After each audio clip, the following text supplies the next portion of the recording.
Welcome to the Blockchain VC, a podcast about crypto and the digital assets ecosystem. My name is Tomer Federman, and I'm the managing partner at Federman Capital. We invest in the most promising blockchain startups across the globe. I have more than 15 years of experience in tech, and before starting the fund, I was on the product side at Facebook, where I led product strategy and global growth of some of Facebook's major ad products. Previously, I also lived in Silicon Valley for a few years, where I attended Stanford Business School. You can find me on Twitter at Tomer Federman. Before we begin, please note that this podcast is for informational purposes only, and all the opinions expressed on this show, either by guests or me, do not reflect the opinions of Federman Capital. Nothing on the Blockchain VC podcast represents an investment or financial advice. Please do your own research.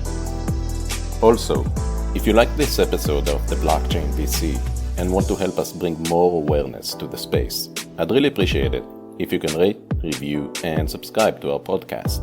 This only takes a few seconds and helps us get the word out. Okay, let's do this.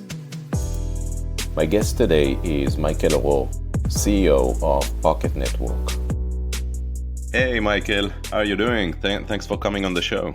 Good, Tomer. I'm doing very well. Thanks for having me.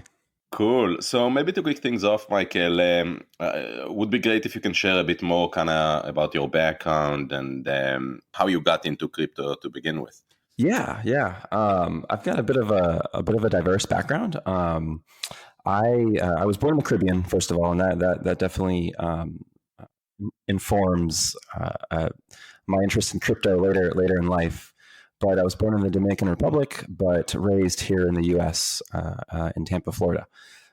Studied humanities in college, basically a history degree. Wanted to be a diplomat, so I had international studies. And I've always had a bit of an entrepreneurial background, and I tried to build an app that I found someone to build it on Reddit. Ended up spending about $4,000 to build it, and it didn't really work out. It was just a crappy kind of UI with no backend. So that kind of was a catalyst for me to learn the code before I graduated. Right around that time, Apple released the Swift programming language, and just dove super deep into it. Got pretty hooked into building apps and showing my friends, and that kind of kept me going. And was a professional iOS developer for about 3 years before I hopped full-time in the blockchain. My first exposure to Bitcoin was through a Wired expose. If anyone remembers, back in 2013, Wired magazine did an expose on the Silk Road, and I've always been a big reader of Wired, and kind of learned about Bitcoin, which led me to the subreddit, which led me to reading the white paper, and ended up buying my first Bitcoin on Coinbase sometime in mid 2013. And since then, yeah, I know. This is actually my second bear market, right? I actually got caught up into the first wave or not the first wave, but the second to last wave, where it popped up to 1,000. I think I bought around like $600 or something like that. And for the next 18 months, it just went down. And it was really a couple things that really got me excited about Bitcoin. One being from the Caribbean, I'm very well attuned to the pains of sending money to my family, and for me to be able to send some value without having to deal with Western Union, PayPal, or anything like that was super powerful for me. And the other piece that kind of really got me excited was I definitely paid attention to the kind of Occupy Wall Street thing back in 2008. And kind of taught me a bit about the financial system and kind of opened it up for me. And when I found out about Bitcoin, about being this just completely separate financial system, completely untouched by the current one that exists, was just incredibly fascinating to me. And that entire time when it went up and all the way down, I just bought a little bit, kind of dollar cost averaged in, and just really dove super deep into it. I wasn't even a developer back then, so for me, I was just kind of on the subreddit, just really kind of just diving deep into the community and Bitcoin itself, right? And amazing. And yeah. How did you become a developer? I mean, you talked earlier about hiring a developer and outsourcing some of the developer work. How did you become a developer yourself? Yeah, YouTube and every free Amazing. Everything I possibly could get my hands on, I used, especially back then, because, and it's interesting. Swift actually prepared me perfectly for building on Ethereum later down the road, because if anyone is an iOS developer and was there when Apple released Swift, they were changing their APIs and the format of the programming language, almost monthly at the first 2 years of that being out. So that actually really accustomed me to being kind of just used to things changing constantly and things breaking all the time. So actually, and that actually kind of prepared me pretty nicely for when I picked up Solidity about late 2016. But how I became a developer, I wanted to learn. I wanted to move out to the Silicon Valley and find a job. I wanted to build my own things, especially after I kind of had an expensive lesson of what not to do. And that kind of kept me going. And I just built a ton of apps through every free thing I possibly could. Ended up doing some contracting out in Silicon Valley for about 6 months. Moved out there, packed up all my stuff, moved out there, applied to hundreds of jobs on AngelList, to the point to where AngelList thought I was a bot, where they banned me temporarily. Really? I was just literally every single company I possibly could.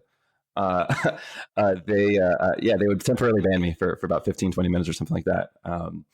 So what? Because you applied to like a bunch of different companies via AngelList. Yeah, startups to everything from Groupon and Facebook, right? I didn't quite have the computer science background yet to pass the kind of bigger company interviews, but I felt that practically speaking, I could definitely build stuff, right? So I felt that a lot of these startups might have been a good fit for me.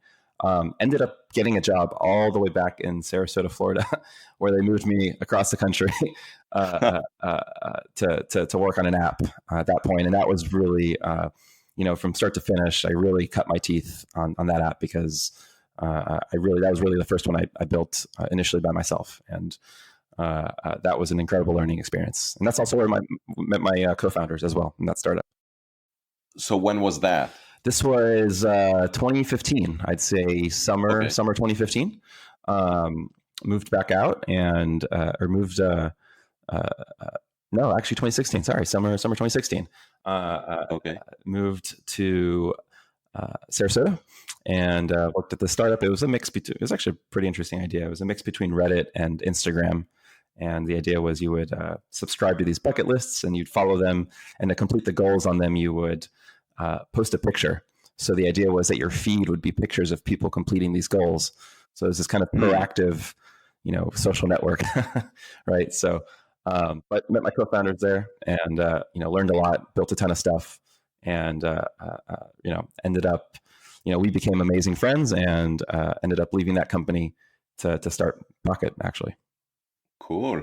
So when did you start Pocket? I would love to kind of learn more about the story there. How did you start it? And then what is Pocket? Yeah. The first kind of idea behind it, actually Pocket before it was Pocket, was this idea called Telcoin. We wanted to build a marketplace for your cell phone data. And we had this whole crazy idea to incentivize people to spin up their own MVNOs, because here in the States, you have to, by law, services like Verizon and AT&T have to sell you data on their towers.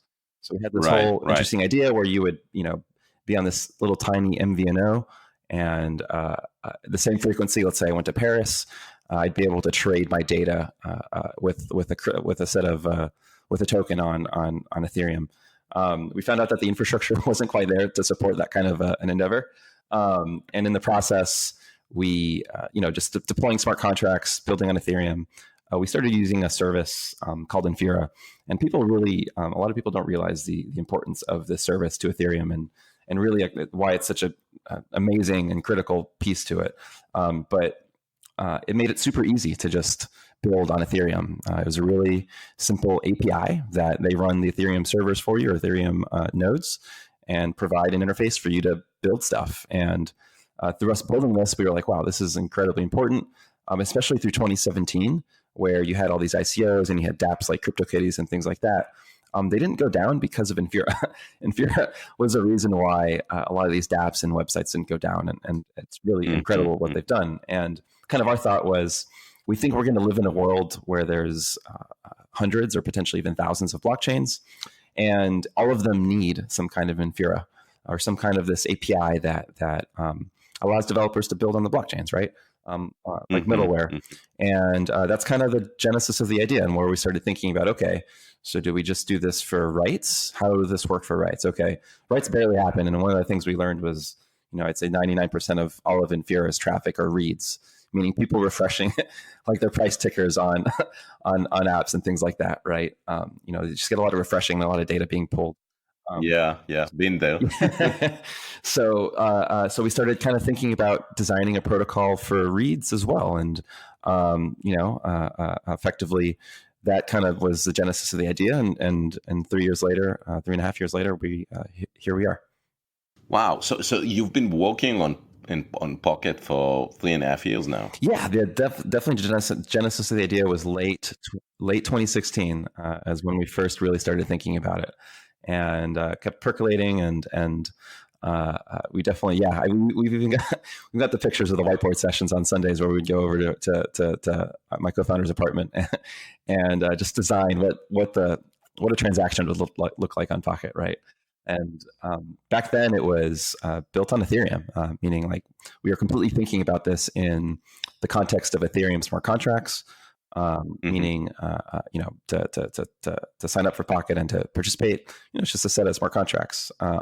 Eventually evolved outside of that to becoming its own blockchain, but really our roots are in Ethereum, because frankly, I mean, the first time you deploy a smart contract to Ethereum that people can use, it's a pretty mind-blowing thing, actually. Oh, no doubt. No doubt. And I remember being at the Miami Bitcoin conference in January 2014, I think it was. It was my first crypto conference, and I remember watching Vitalik being in the crowd announce Ethereum. And I just remember, this is vaporware. I did not even, I just like, it's all about Bitcoin. And it wasn't until a couple of years later when, after the DAO hack, and when, my co-founders and I started playing around with the smart contracts and things like that, is when we really kind of saw the power of what it was. Yeah, I remember the first time I made a transaction on the blockchain, and it blew my mind. I just couldn't believe that this transaction just happened, and it only took a few seconds, and I can literally see where the money is, and a few seconds later I could see it actually moved, and it just blew my mind. So I think with a lot of this stuff, until you actually kind of experience it and kind of use it yourself, it's kind of hard to describe. Absolutely. And especially for those of us who have been living, abroad or in different geographies. Absolutely. And then you put on, smart contracts on top of that, where you can, do an if-then statement and literally program money, right? Like that is just, it was, back then it was incredibly powerful idea. Still is. I'm sorry? Still is. Yes. I mean, it's just, it's incredibly powerful for sure. So I guess before we kind of get into, how Pocket might be different than, I guess, Infura and kind of other solutions that are out there, why not use Infura? Why not build on Ethereum? To your point, right? Ethereum is, pretty remarkable. Obviously, is by far the leader in terms of, developer activity and kind of the apps that are being built on top of it, as we stand right now. Why do we need, an Infura, but not for Ethereum? Shouldn't we just build on top of Ethereum? Yeah, that's a great question. I'll take that into kind of two parts, right? One, why not build on Ethereum, and two, why not use Infura, right?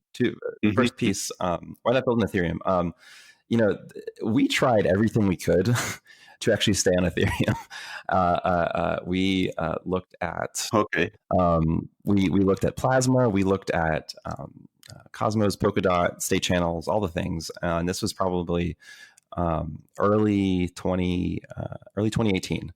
But the thing about Ethereum is that, and this is obviously, this is very well known, but it's very expensive to write state to Ethereum, and that's why you've got all these solutions that are coming out today with Plasma and state channels and whatnot. And for us, the technology wasn't quite there yet. I was keeping up with all the Plasma implementer calls back then, and they were just still experimenting. It was still quite constrained with what you could do. And for us to have a protocol that could work as efficiently as possible, we quickly realized that it couldn't be built on Ethereum. That for what would be a smart contract call on top of Ethereum, not only is there the cost of the protocol itself, right? Like someone making a transaction on the protocol, but then there's the cost of, what we call the cost of coordination, where you also have to do a transaction on Ethereum, which all the miners in Ethereum have to, validate and eventually put on the blockchain. So this adds a very high unnecessary cost, especially when you're working in kind of this kind of middleware API layer where, you could be potentially doing billions of API requests a day, right? Or even trillions, right? Or even quadrillions if you're something like Facebook. And even if you batch up all these API requests, right, and try to limit how often you write to state to Ethereum, proving the validity of these things, it gets really expensive really fast. So in the process of actually looking into Plasma, it was actually quite liberating because we no longer had the constraints of Ethereum, and we ended up speccing out kind of our own blockchain as a Plasma chain.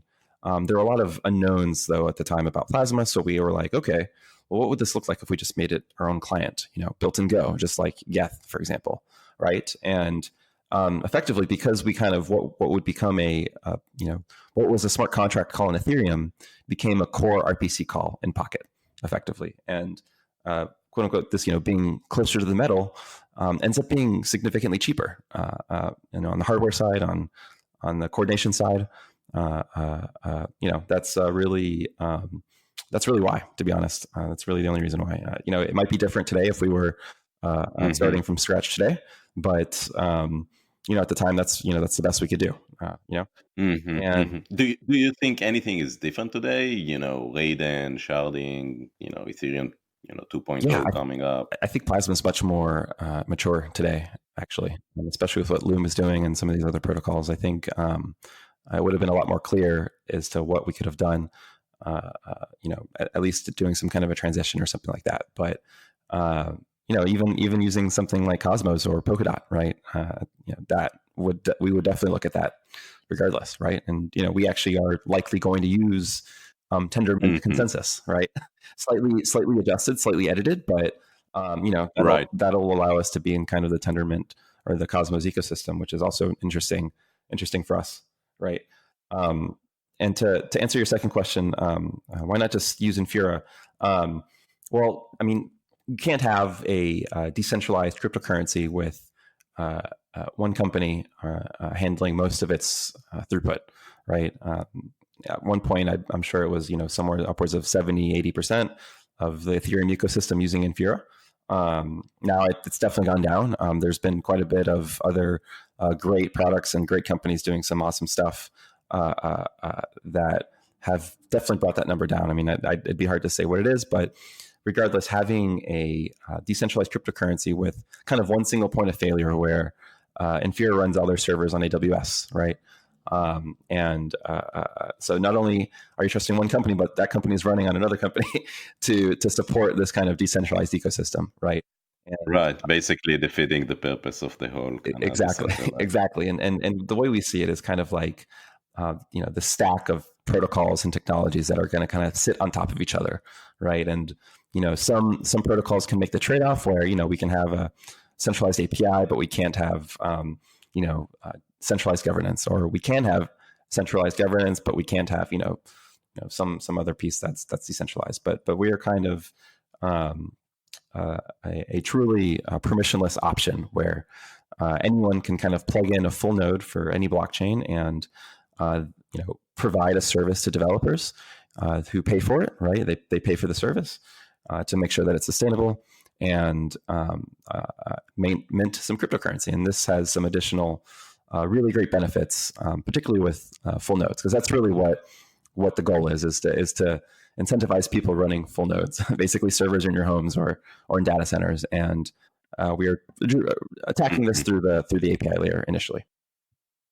And what's the monetization plan? Like, how do you actually monetize that? Yeah, so we, the Pocket, Pocket Inc., we're a C corp in Delaware. We don't take any rent. We don't make any fees for running or for launching the protocol or being a part of it. We're going to participate as a node like everyone else. So what we are focused on is driving value to the network, and building this permissionless protocol that allows anyone to basically build a plugin that allows their developers to connect to this decentralized network. So we kind of have this vision where you have this network of nodes, let's say hundreds or thousands of nodes, and a new blockchain wants to come be a part of it. It's actually quite trivial to write a plugin, and all of a sudden the entire network of nodes can spin up and then start earning our native cryptocurrency, or Pocket's native cryptocurrency, right? They earn it through minting the cryptocurrency. So there's no fees, direct fees. Developers pay through inflation. So it's a bit of a different economic model, but effectively you get paid for the work that you do.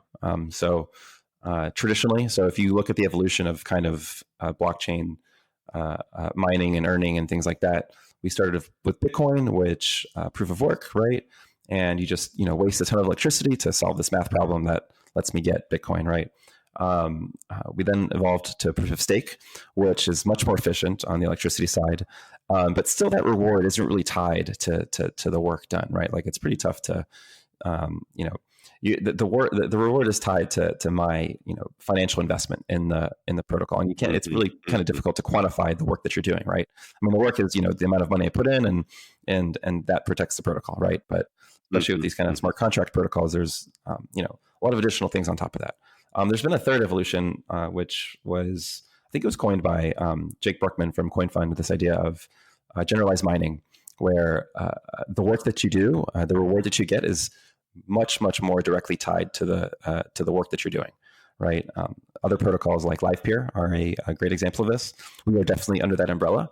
So what Pocket does is distribute the work evenly across the protocol, and all participants, when they plug in, as long as they're online and are providing a good service, they will mint the cryptocurrency out of thin air for providing that work. And that's balanced out on the other side through staking and burning within the protocol. So economically speaking, eventually it'll hit some equilibrium.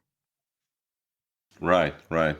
So it's definitely not proof of work, and it's also not proof of stake. It's basically a different take on I guess the consensus algorithm that's tied more clearly, you say, to the work that you actually contribute to the network. Yeah, I'd say it's a mix. I'd say we took a lot of inspiration from Dash, actually, the Dash protocol. Dash is Dash has proof of work, protecting the integrity of the blockchain. And then you've got this kind of like masternode layer on top that does a bunch of additional value add services, from coin mixing to all sorts of stuff. You can think of Pocket as something similar, where you've got the proof of stake layer, which everyone can participate in, and that's kind of protecting the integrity of the protocol. And then you've got the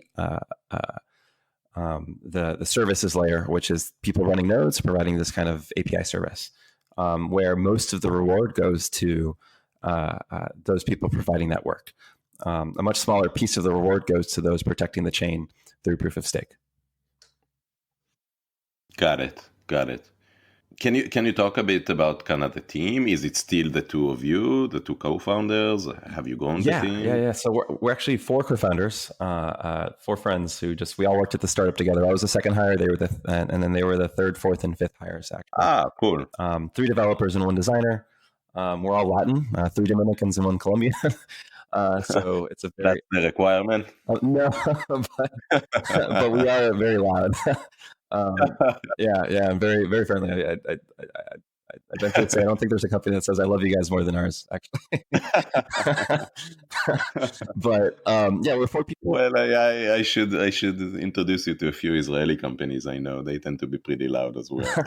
It's funny, actually. It's a little side tangent. We actually worked in an office with some Turks, actually, and they're also quite quite. Right, the Middle Eastern kind of, Yeah, and culture. this, we'd be speaking normally, but someone who came in, might be like, "Why are these people yelling at each other?"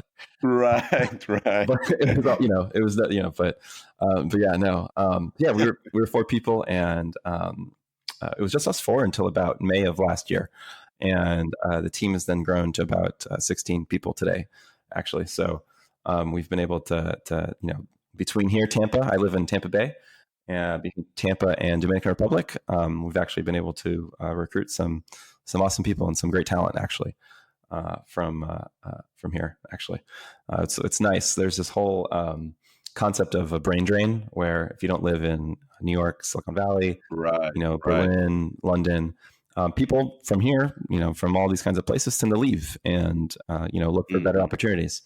Right. What's really interesting is that if you are building something, a problem that people can really be inspired by and believe in, people tend to want to stay, and that's actually resulted in some really great. I mean, it's been incredible, actually, the people that we've been able to recruit, from Andrew to Pat to Lowell. Quite literally, like, I think we have the best engineers in the country in Dominican Republic, to be honest. And yeah, the team has grown, and between half here in Tampa and the other half in Dominican Republic. How important is it, do you think, that you have, I guess, these two, central hubs, right? So, for instance, would you consider, hiring remote people? Let's say people who are based in New York or California or somewhere else around the globe. Yeah. Or is it kind of important that I guess you're based kind of in the same location across these two different places? Yeah, so I definitely think it's important to have two kind of primary hubs in Dominican Republic and Tampa. That being said, it's definitely not impossible to build a completely remote company.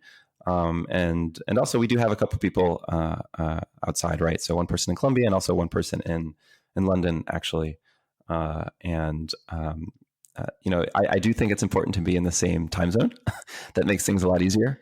It's also important to be fairly close, right? So one thing we did last year was take the team to Dominican Republic, and it was inexpensive to take the whole team there, and two, to be able to send and to be able to have everyone together is really invaluable. I mean, Yeah, no doubt. it is so No powerful. Yeah, no doubt. No doubt. I actually completely agree kind of with what you describe, right? I find that a lot of folks kind of in this, certainly, in crypto, right? Like, they tend to build, they take the decentralization kind of narrative and they apply it also to governance and kind of the way they build the team.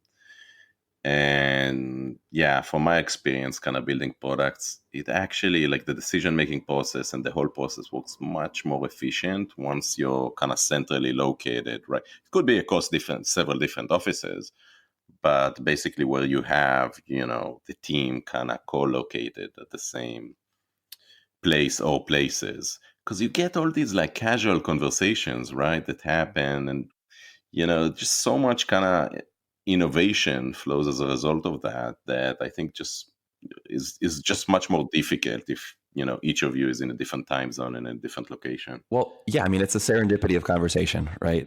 I mean, Exactly, you never exactly. know, and that's why people work at co-work spaces, right? I think it's vastly different when when your entire company is together and you're all thinking about the same problem all the time. Well, at that point you can just be like, hey, dude, like, what do you think about this? You know what I mean? And Right. we've definitely tried to account for that, right, in our culture online, right? Like, we're all pretty digitally native, and we've definitely have some hard and fast rules of kind of conversations happening in our channels, Mm-hmm. right? Whether through Mm-hmm. engineering or marketing and governance and economics and things like that. We definitely have a policy of having these conversations out in the open so that this serendipity can happen as well as possible. Additionally, I mean, you can do things like, we run a pretty, agile kind of a setup where we have our stand-ups and syncs and everything like that. So Mm-hmm. we definitely Mm-hmm. have a lot of FaceTime, right? And we definitely try to keep, for example, our video on, right? Just as a general rule, right? So Mm-hmm. these little Mm-hmm. things kind of help augment, but it's really, it's not the same, of course, right? Right, right, Yeah. right. What's your view? Just kind of curious, maybe taking a step back, kind of more generally, thinking about the space. What's your view on where we are right now? I feel like since the beginning of the year, I don't know if it's a bull run, but seems like the sentiment is changing. And given the recent announcement, certainly the Facebook one seems to have kind of created a lot of chatter, even beyond just our small crypto circle. What do you think we go from here, and kind of how do you think about the space in general? Do you see mass adoption anytime soon? Just kind of curious about your view about great about question. the space. And a lot of people do this. I definitely try to compare it to the internet, right? Where we had ARPANET in 62 or 63, right? I'm definitely at fault in doing that a lot as well. Yeah. And it took 30 years, 32, 33 years before kind of the Netscape moment, right? And a lot of infrastructure needed to be built, right? We don't even have a fraction, in my opinion, of what we need so that my mom can use some application where she doesn't even know it's using blockchain, right? That being said, I do think that we are in a positive part of the cycle because, frankly, the space has kind of fed itself and kind of dog fed itself through these kind of cycles, right? Where the price goes up, it funds projects coming in and whatnot. I think what's really interesting is happening with Facebook and with Libra. I think that's definitely going to bring a lot of attention to the space. But at a higher level, we are still so early, and there's still so many opportunities and so many things that need to be built for this to even be remotely usable, right? And some of it just takes time. We've seen it with ETH 2.0, with the sharding, with Cosmos and Polkadot, right? I remember when the Cosmos ICO happened, and they're like, "We're going to have this out in a year," right? 3 years later. Right. It takes time. It just takes time, and it takes a lot more experimentation, right? And I do worry a little bit that there is not enough experimentation, and that might be as a result of the space being open source, right? Which might act sometimes, I believe, to its detriment. Where previously, like in the 90s or even the early 2000s, you'd have a closed source company and you had to either figure it out, right, or die, basically, right, as a company. And that forces people to be creative and really figure things out. Sometimes I do feel like there's a bit of I don't know if an echo chamber is the right word, but there is a fear of kind of more radical experimentation with economic models, with governance models, with all sorts of stuff.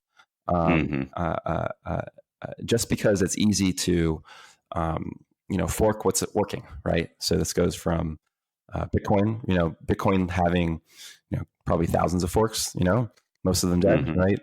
Ethereum led to likely hundreds of forks, right? That are working today, right? And that was a truly novel idea, right? We're starting to see a little bit of this with some of the DAOs, right? But even then, right? Like something like Moloch DAO is just it's being forked and copied, right? And that's a great thing, and I hope that it leads to many different types of experiments. But at the same time, there aren't that many new ideas, in my opinion, and sometimes I worry that that's as a result of the open source, where it's easy to just see what's going on, right? So it may be just a little bit slower, but I do think we need a lot more really kind of new experimentation, and frankly, it's impossible to know what things how things work until it's live, in a truly adversarial environment, right? Like Satoshi released Bitcoin, like how many updates did he how many times did he push fixes to Bitcoin when it was still small and early, and it could have easily broken, right? But it's almost like it's like a startup, right? And sometimes I do feel like there's like this things need to be too perfect to launch, right? And that might be a fault too of kind of the hype that a lot of these projects get, right? Where you want to build something that's equivalent to the hype that you've received, right? and that might lead to some paralysis, right? And Yeah. for me, those are kind of the downsides of the ecosystem. That being said, each one of these forks, each one of these blockchains is a new experiment, whether social or economic or through governance, right? And we are experimenting at a pace that is unheard of, right? Like previously, we had one, maybe two or three economic experiments, in the history of the world, like at any one time. Now we have hundreds or thousands, Right. And it's only going to get faster, right? And I just hope that people really try to think and solve these things from first principles, and really, if you do, you'll come up with some really interesting, innovative stuff. Right. So when you talk about not necessarily kind of enough experimentation, you mean just not enough kind of, I guess, projects going into production and a live environment? Yeah, and especially while you're still small, right? Like that's the best time, right? There's I have this theory where it's something of a function of market cap and how well defined your governance is. It's going to be harder to change your code, right? So Bitcoin is probably the shining kind of example of this, where it's the largest one and has, if you were to rate its governance on a 1 to 100, it's probably a 1, right? Right. I think that's the whole issue, though, right? I mean, it's just there's so many kind of additional challenges, I think, kind of when you're building a company or a project on top of open source infrastructure, right? Because, hey, anybody can, as you said, fork it and be like, if you don't get it right? Like, it's kind of hard to continue to iterate on top of it, right? You just got to keep forking. It just introduces, I feel like, a lot of challenges that you don't necessarily face in traditional software development environment. There's definitely trade-offs, right? I mean, a really big reason why Ethereum is successful, right, is for example, I'm an iOS developer, and I wasn't, yet building on platforms like Google or Twitter or Facebook, but many times these platforms would, Google would change a piece of their search algorithm and just kill a company, right? Overnight, like literally overnight, right?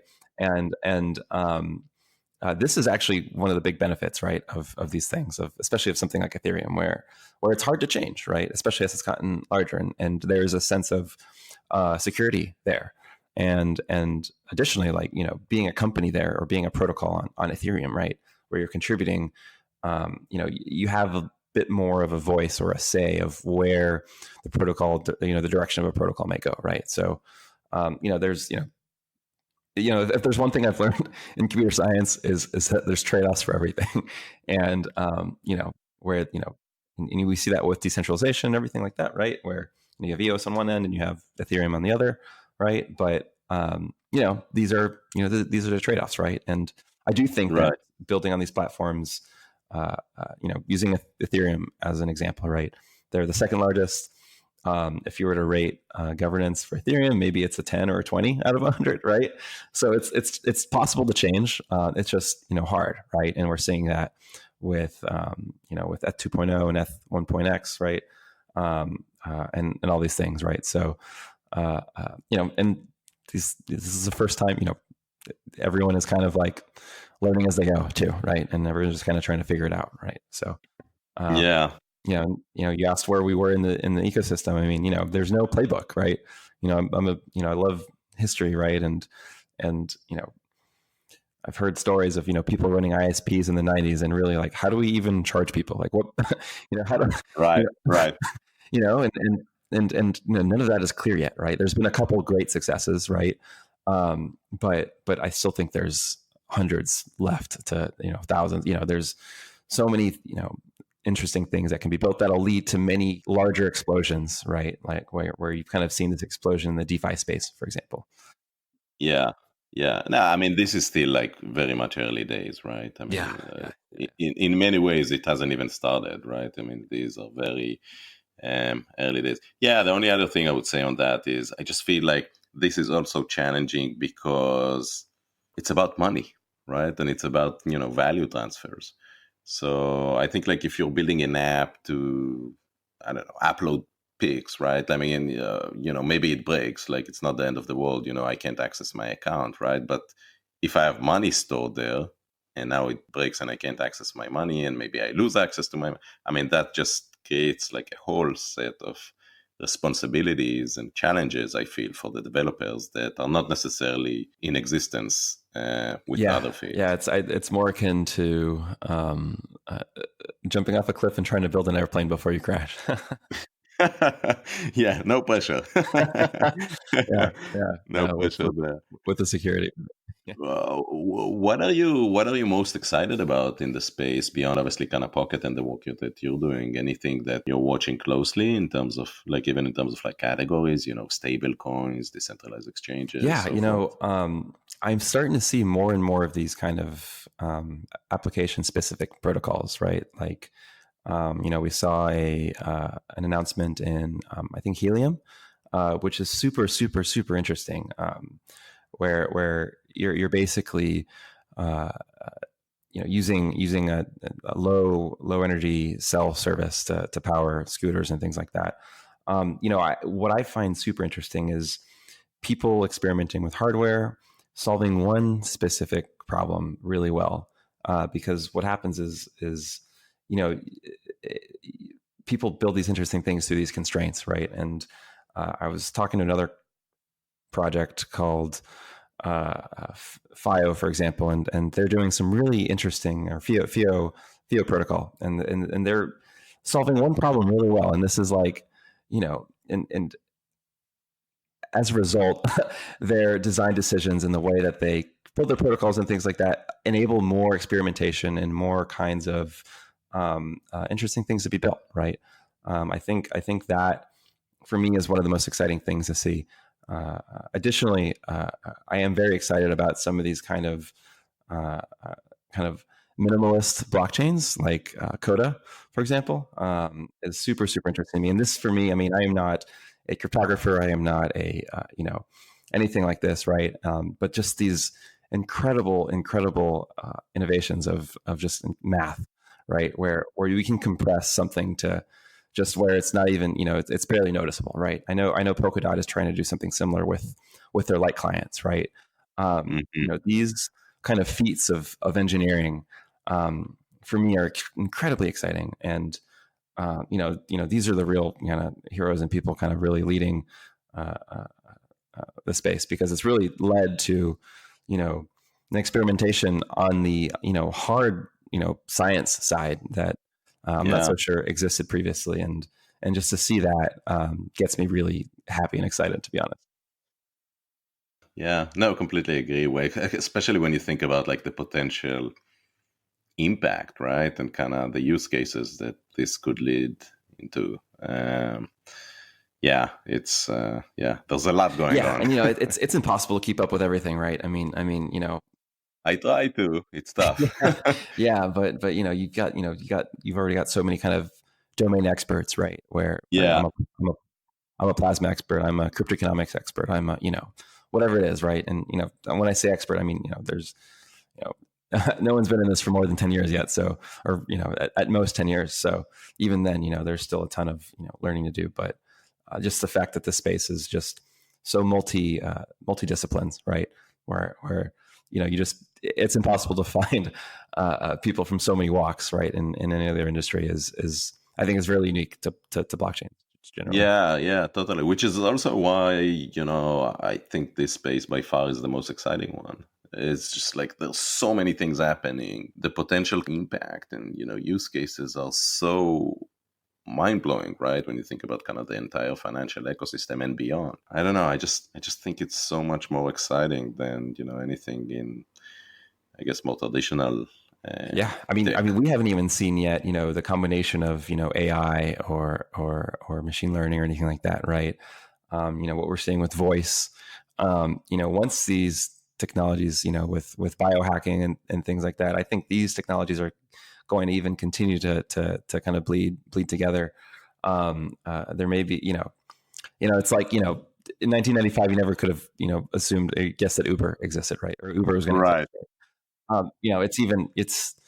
It's just, and it's unlocking a new kind of type of profession. I mean, we're starting to see, here in the US, there's a big worry about automation and things like that. But I mean, if you go to Twitch, you've got tens of thousands of people, paying to watch streamers. And, I think that it's basically enabling people to be more creative, right? Whether it's in blockchains or, whatever it is. And when someone who is a product person, like a true like product person who understands the technology, right? But can't code it or anything like that, can put these kind of building blocks together, using some, machine learning library with some blockchain solution and some voice thing, right? Like who knows what's going to be built, it's impossible to. There's no way. Yeah, there's no way to tell, right? Exactly. Yeah. It's like, there's no way to tell other than it's gonna be completely disruptive. And I mean, this space hasn't, like, when you think about like financial services in particular, right? I mean, it hasn't really changed in decades. So yeah, it's ripe for disruption. That's to be fair, I mean, it's interesting actually. And I don't know if Bitcoin has been a catalyst of this or not, but I mean, for me at least, being here in the US, it is so easy to transfer money now, right? Like in terms of like using Venmo or, whatever it is, right? I mean, it is just. Yeah, it's easy to transfer money, but here's the thing, right? The way like the fees you pay are essentially pretty much the same compared to like 10 or 20 years ago, especially if you think about like, international money. Like, I don't know how much you move money across like borders, but the way you do that on the back end basically works the same as it did like then. You still need to do the conversion, you still pay the fees for the conversion, you have the 3% like Swift fees and all of that. Like, that hasn't really changed. And sure, you can use your debit card, when you go to buy coffee, and like, it works extremely smoothly and so forth. But if you move money definitely across borders, like even the fact that you have to convert like the local currency from whatever it is that, let's say you move from like the UK, right? It's like pounds, and then you have to move that to like dollars and pay all these fees, and it could take a few days. I mean, the whole thing just makes no sense. Yeah. And then like, you want to figure out what's going on. Oh, guess what? It's the weekend. There's no one to call, It's like, I don't know. It's just weird, Or maybe it's like the evening, and so like the banks is closed. It's just like, I don't think that's sustainable. Yeah. I mean, I was referring to kind of like local, like here, at least in the US, right? But definitely international that's a whole different thing, right? But I wonder how much of a catalyst in terms of, almost like competition, Bitcoin is being now, right? Where, Facebook has gotten all these institutions to work together now to kind of try to figure this out as well, which is, that says a lot for what, the influence the space has had. Yeah, it's kind of funny. I just wrote a blog post about it a year ago, or slightly less than a year ago, when I decided to live and, start the fund. Most of my friends at Facebook thought I'm crazy. And yeah, let's say a lot has changed in a year. And so last thing I wanted to talk with you about, Michael, would love to get your view about governance. Talked about that, offline previously, and kind of would love to get your thoughts about it, right? So from my perspective, like the way I think about it, tell me if you agree, right? There's we see a lot of projects right now that are raising through a pretty traditional equity model. A lot of kind of other startups have been doing for decades now. Some of them, I think, are trying to do like a combination of equity and maybe like a security token offering, which is kind of similar, right? Security token essentially being a tokenized equity vehicle. And then like the third part is really about, which I guess is kind of the newer wave of, companies trying to really build a network through utility tokens, and potentially also bring on board some investors via pre-sale and so forth through these mechanisms. Kind of curious how you think about the different ways of, I guess, funding crypto networks, and then how did you approach that when structuring? Sure. So I'll break that into a couple of pieces. First, like on the funding side, right? The kind of differences, and I'll go through kind of like my kind of my experience with it, and additionally, kind of there's a funding side, and then there's the governance side, right? Like who's making the decisions in this protocol, right? So we've definitely seen almost like a boomerang where previously it was, traditional equity, and then, we had the ICO boom, and it was just tokens, tokens, tokens. And we've definitely seen kind of a reversion back to some mean, right? Tokens definitely aren't dead. Ourselves are kind of proof of that, right? But we're definitely seeing some different approaches and different, thoughts. And I've definitely seen a mix on both sides of the pond. Meaning, like, I've raised both in Europe, in Asia, and here in the US, right? So I've actually been able to talk to investors all over, and there's so many diverse opinions in terms of the right way to go about it, right? And there's some trade-offs, right? Like, so traditionally, raising an equity, has been, tried and tested, right, over many decades. And in terms of keeping alignments for founders and employees and things like that, like, there's a whole framework and architecture around building these companies and things like that. And then Ethereum came along, Mastercoin came along, and he said, they're like, look, we're going to raise this money, and you're basically going to have liquidity on day one, right? At least in terms of the token, right? Not and frankly, like, and I haven't looked super deep into the history of before the stock market and what things look like that, but there's no real rules, right? Like, it's started to definitely get more traditional, where back in 2017 there'd be 90% discounts with no vesting and all these kind of crazy kind of deals, right? Today, even ourselves, like, we do, we for us, for example, we do, we are selling tokens, but we are structuring it in as best as possible as we can for kind of to align the incentives of everyone, from the employees to the investors to the participants in the protocol, because that's the key piece here is especially if you're building a permissionless protocol. I'm not so sure that this quite applies to more permissioned ones, like some delegated proof of stake chains and things like that. But if you're building something truly permissionless where anyone can participate, I think you have to think about things a little bit differently in terms of what it means and how a protocol can move forward, because you need to have people feel ownership for this thing, because they do, right? Like, they are users of the protocol, they're finding some value in it. Ideally, right? It's not like some ICO or something like that. But if you frame it around, you're building this thing and you set at least a social contract, and that's really the first form of governance around these blockchains. Is, Satoshi set his formal contract, or her or they, whoever it was, or their social contract of, this is a separate financial system, this is what we're against, this is what we're for. Vitalik did the same thing with Ethereum, right? We're kind of more in the, at least initially, more in the move fast and break things kind of a vein, right? That's changed as it's grown and matured, of course. But regardless, everyone who's participating in Ethereum, for example, knows that they want, or knows that Ethereum has some goal of this kind of sharded future where, you've got these smart contracts and all these things, right? When you decide, like, okay, I'm going to vest my tokens for X time, you're doing this under the expectation that the community and the protocol will help push things forward in a way once you've kind of set these kind of ground rules, or where you as the creators of the protocol expect it to go, right?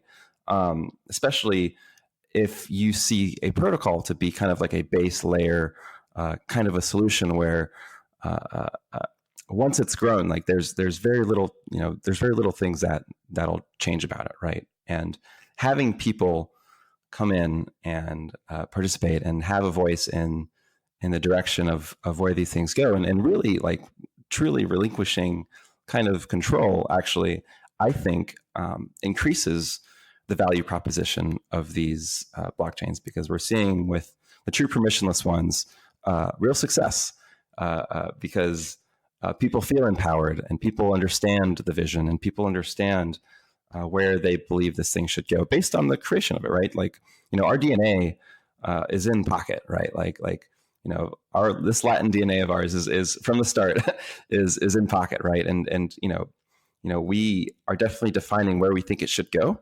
How it gets there, may change over time, right? But the important part is that having people who believe in the vision and who believe in what you're trying to achieve, and have a true, not only financial but kind of I don't think moral is the right word, but some emotional stake in where these things go, I think actually helps make these things be more successful, right? And it's kind of counterintuitive, right? Where traditionally in a company, you've got people making decisions, and you've got the one or group of people that get the Steve Jobs and the Zuckerbergs and the Bezoses and things like that. But if you're building something where the gains are split amongst the users, I think there's something to be said to where having some ownership there is really important, right?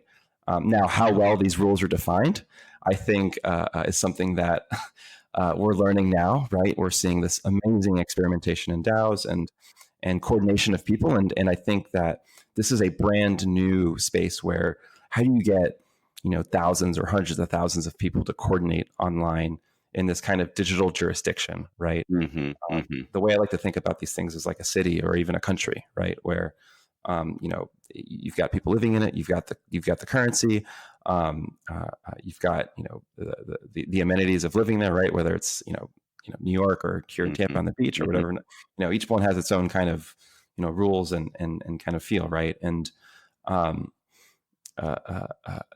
people participating in this and really living there, quote unquote, right, digitally, really help. That is actually the fuel of the growth, right? Like that's really truly what I think leads to these things growing is having people participate, right? And it's a matter of how well defined these rules are. And I think this next generation of blockchains are really taking this seriously and understand that the bigger we get, the harder it is to change things. And people are seeing that, trying to think about this. How do you govern a decentralized protocol at scale, right? You're seeing democracies, you're seeing futarchy, you're seeing all these different kind of experiments, and we don't know what's going to work. I think eventually we'll figure it out. I almost think that we're kind of reinventing basically all of human history in a very compressed time frame, except online, right? From the Romans to the Mayans to everything, right? So we're kind of like we're just reinventing how humans interact, but just in a digital environment, and which is there's definitely things that are going to be different, right? And what the most optimal way is, right? And I doubt there ever will be an optimal way. It's a matter of the beliefs of the people participating, right? The only difference is that now I can live in multiple jurisdictions at once at any given point in time, right? And I can have multiple beliefs and multiple stake my money where my mouth is, if you will.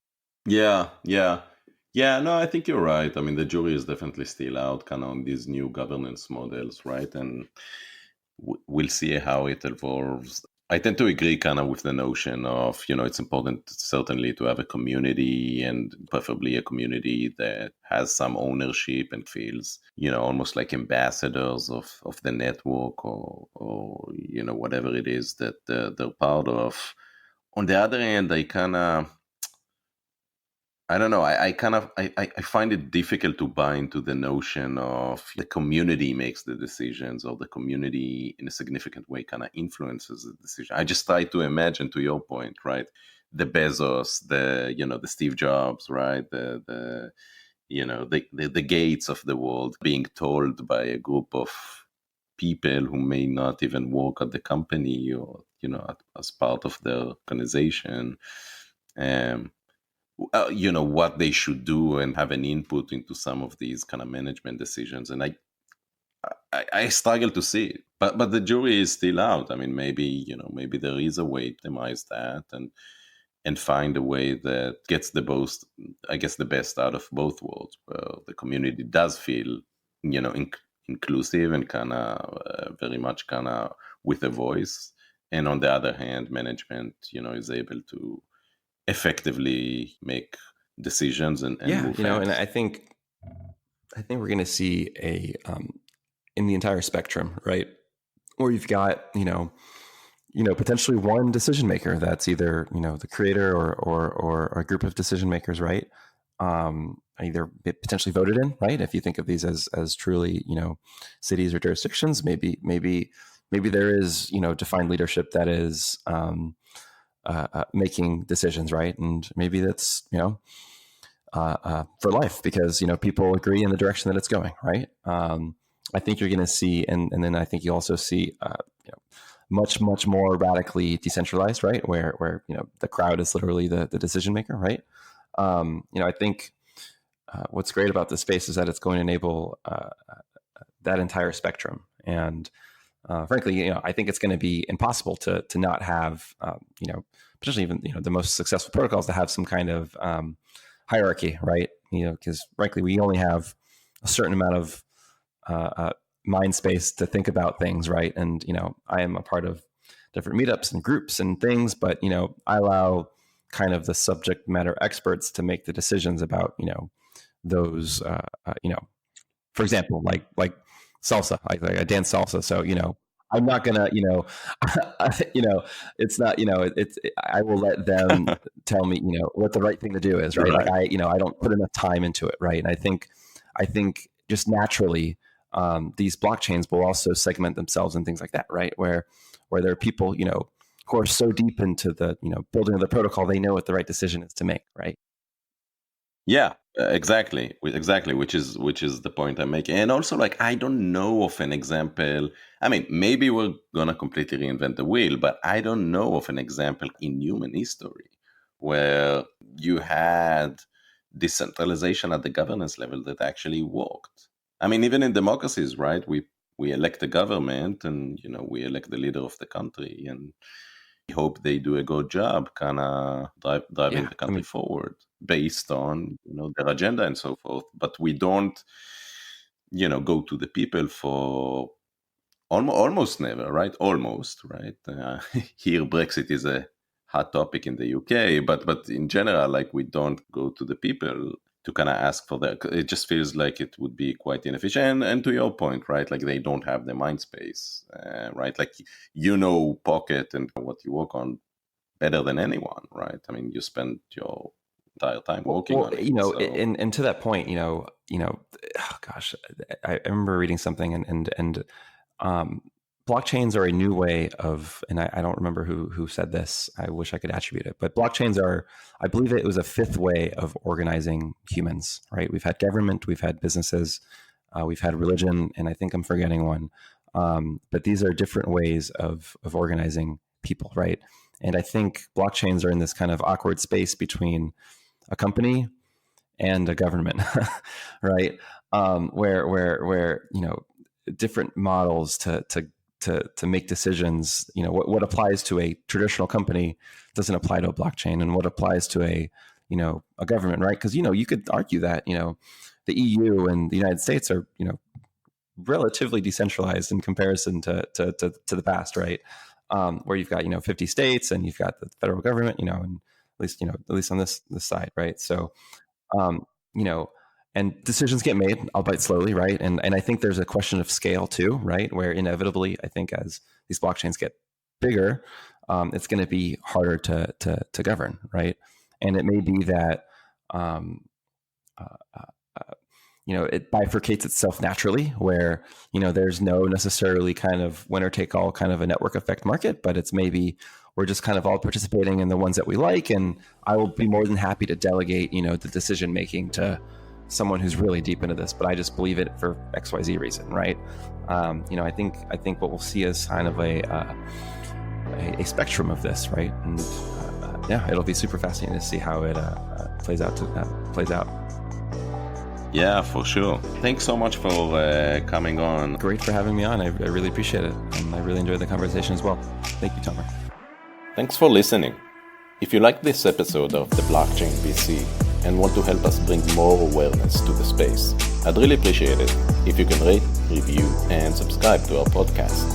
This only takes a few seconds and helps us get the word out.